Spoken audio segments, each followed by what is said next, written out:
metals.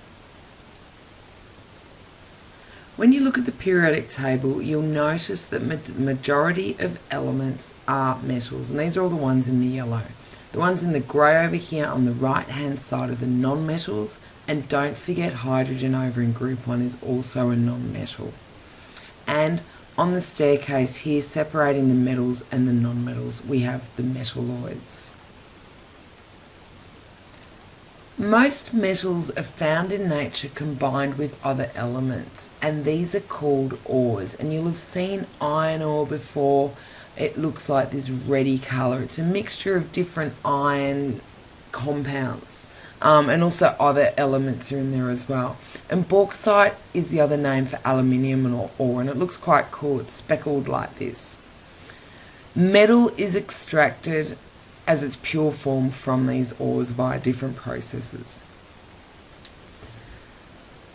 Properties of metals. Metals are lustrous. You can see here that it's nice and shiny, and lustrous means that it reflects light. They are opaque, which means light can't pass through this. You also can't see through it because of that. They're good conductors of electricity, and they're good conductors of heat. And that's why we use them for cooking. They're also malleable, which means that they can be forcibly bent or hammered into shape. And you can see here someone's bending it. Sometimes it requires a little bit more hard work, but they can be reshaped using force. And they're ductile. And by ductile, we're talking about the ability to be drawn out into a wire.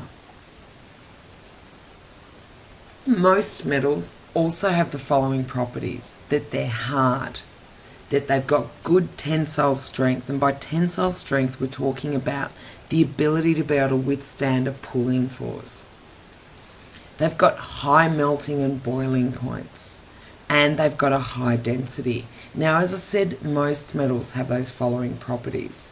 Straight away you can think of mercury, which doesn't follow any of these because it's a liquid at room temperature, so it's got a low melting point, low boiling point. It's not hard, it doesn't have the high tensile strength nor the high density.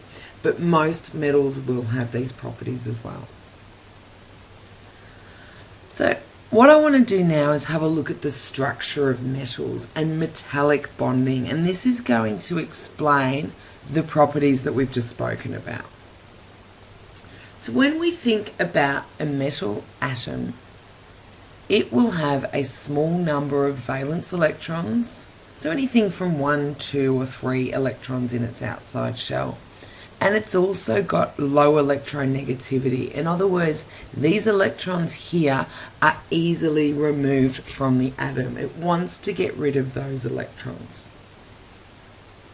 So what happens is that these electrons are all shared between all of the metal atoms. So you get a structure which is a metal cation. So here you've got the zinc 2 positive, which is then surrounded by a sea of delocalized electrons. These electrons are delocalized from the atom or from the cation. So the atom releases the electron into this sea, and it shares these electrons, and this sea of delocalized electrons is what gives metals their characteristics and their bonding. So it looks something like this. This is a version of it moving, because remember, everything's got kinetic energy, so these particles or the cations will be vibrating and the electrons will be whizzing around in between.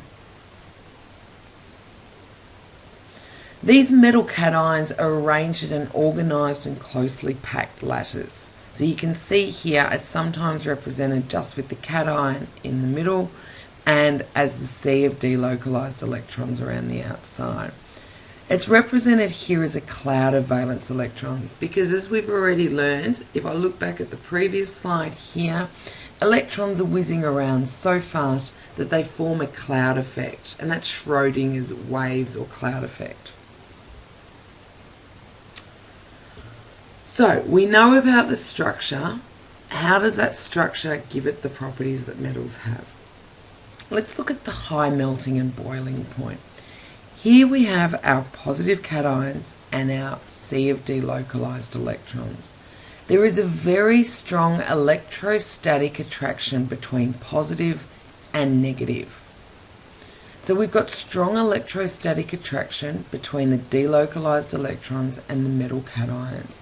And what this creates is, it's almost like glue. This cation's attracted to the electrons in between, which those electrons are attracted to the cation. So it's a strong electrostatic attraction.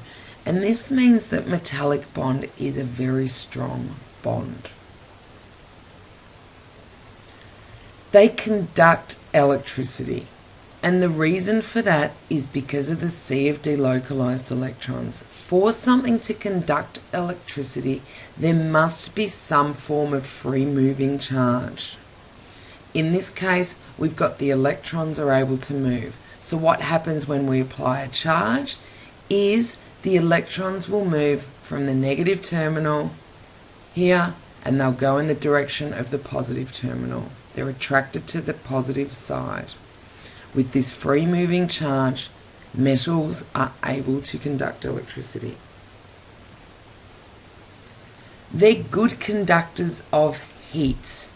And here what happens is if we apply some heat energy, the electrons will bump into the cations and also bump into the other electrons and can transfer that energy across. So the delocalized electrons are able to carry that energy and bump into other metal ions, and this just transfers the energy, because remember that heat is just energy. So you'll see here, if one of these gets energy, it will move faster, and it will move then on to giving some of that energy to the next cation or to the next electron and make that one move faster.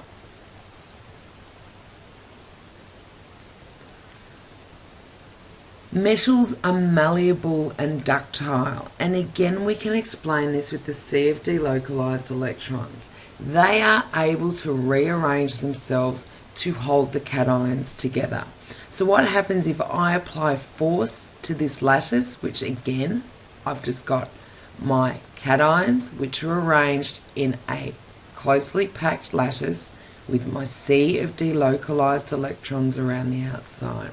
If I apply a force to this lattice, what will happen is these cations are just pushed across, but the electrons just rearrange themselves around the outside, so it becomes quite stable. This means that you're able to bend it, and it also means that it's ductile.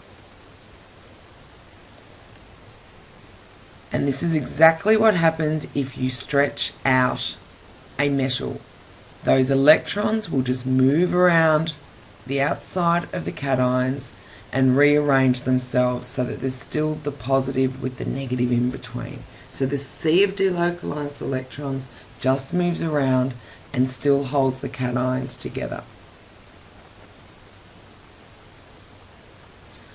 And they are lustrous, and the reason that they're lustrous is that the free electrons in the lattice can reflect light. And you can see here the light bounces off, hits the free electrons and is reflected, and that's what causes reflection. They're also dense, and we've already pretty much discussed this. It's because of the electrostatic attraction between the cation and the delocalized electrons. Group 1 metals are softer and they have lower melting temperatures. The reason for this is if you look at how many electrons are donated into the sea of delocalized electrons by Group 1 metals. Group 1 metals will offer up 1 electron into the sea of delocalized electrons to give a cation with a positive 1 charge. A Group 2 metal, on the other hand, offers up 2 electrons into the sea of delocalized electrons to leave it with a 2+ charge on its cation. This 2+ charge is a stronger positive charge, so it will be more strongly attracted to the electrons than the positive one chargeable to the electrons. So it makes sense that these have a higher melting temperature because they're held together with stronger forces. Group 1 metals will be softer because they're more flexible, because there's less of this electrostatic attraction occurring again. So you should now be able to answer these chapter 5 questions.